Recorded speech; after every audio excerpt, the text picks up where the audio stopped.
Task झाला 5व्या एपिसोडमध्ये की चक्रव्यूह प्रत्येकाला 2 बॉल दिलेले आहेत एक आणि जे 5 जण आहेत त्यांना एक एक बॉल दिलेला आहे आणि त्या चक्रव्यूहमध्ये हे करून तुम्ही ते जे सिक्युअर काचेचा जो बॉक्स होता तो त्याच्या आधी पडायच्या आधी तुम्ही हातात कलेक्ट करून तिथं ठेवायचा. पण तसं काही झालं नाही आणि प्रत्येकाच्या फक्त एकच जणांनी तो बॉल सिक्युअर करायचा प्रयत्न केला.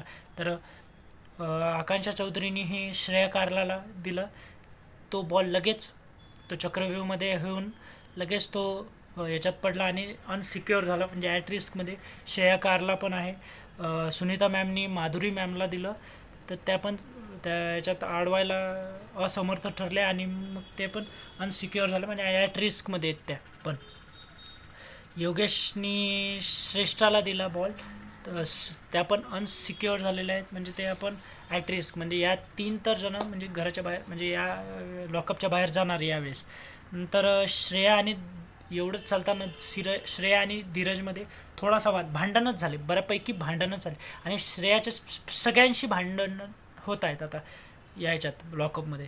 फक्त माधुरी मॅम आणि श्रेष्ठाशी तिचं थोडं बऱ्यापैकी बॉन्ड आहे. बाकी सुफीशी आजच्या एपिसोडमध्ये भांडण झालेलं आहे, मी ते पुढे सांगणारच आहे. पण पमिलाचं पण झालेलं आहे वादविवाद कपड्यांमुळं, मग त्याच्यामुळं ते पण झालं.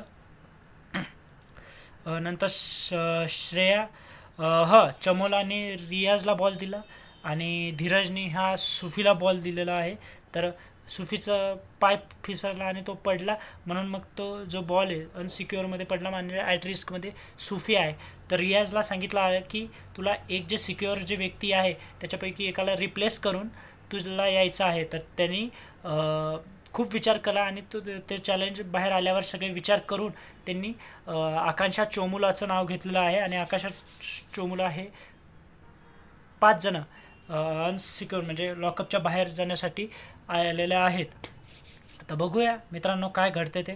त्याच्यावर नंतर वाद झाले श्रेया आणि पमिलाचं, जसं मी तुम्हाला व्हिडिओमध्ये सांगितलं की त्या दोघांचाही वाद झाला, सुफीचा आणि तिचा. नंतर बाथरूमच्या तिथंही वाद झालेला दिसला. मग त्याचे थोडेसे सगळ्यांचे वाद चालूच आहेत. श्रेयाचं खूपच भांडण होत आहेत, प्रत्येकाशी भांडणं चालू. गेमचं स्ट्रॅटेजी वाईज हे चांगलं नाही आहे. त्यांना प्रत्येकाशी एका 2-3 जणांशी मैत्री ठेवायला पाहिजे होती. पण ठीक आहे, जाऊ दे. त्यांच्या हर्षदशी पण नाही जमत आहे, त्यांच्या शिवांगीसोबत पण नाही जमत आहे, म्हणून मग ठीक आहे, जाऊ दे. आता त्यांचा गेम असेल, त्यांच्या हिशोबाने ते करतील. तर तुम्ही कोणाला सपोर्ट करतायत मित्रांनो लॉकअपमध्ये, आणि माझ्या व्हिडिओला लाईक, सबस्क्राईब आणि कमेंट करा मित्रांनो की कसा वाटतोय व्हिडिओ. आणि मी खूप मेहनत करतोय की माझा तुम्हाला आवाज जसा कळाला असं सर्दी आहे तरी मी तुमच्यासाठी व्हिडिओ बनवला आहे मित्रांनो, की तुम्हाला ही गोष्ट. आणि उद्याच्या प्रोमोमध्ये उद्या 4 जजमेंट डेमध्ये कंगना रनौत येणार आहे आणि सगळ्यांची क्लास घेणार आहे. बाकीचे रितेश देशमुख आणि फराह मॅम पण येणार आहेत. तर सगळे काय खूप एक्साइटेड असणार आहे कालचा एपिसोड. तर मी त्याचाही रिव्ह्यू घेऊन येणार आहे मित्रांनो. तर तुम्ही माझ्या व्हिडिओला लाईक करा आणि माझ्या चॅनलला सबस्क्राईब करा. धन्यवाद. आणि बघूया उद्याच्या घराच्या बाहेर लॉकअपच्या बाहेर कोण जाते. तर मित्रांनो नक्की बघायला नक्की इंटरेस्ट येणार आहे. तर बघूया कोण लॉकअपच्या बाहेर फर्स्ट जे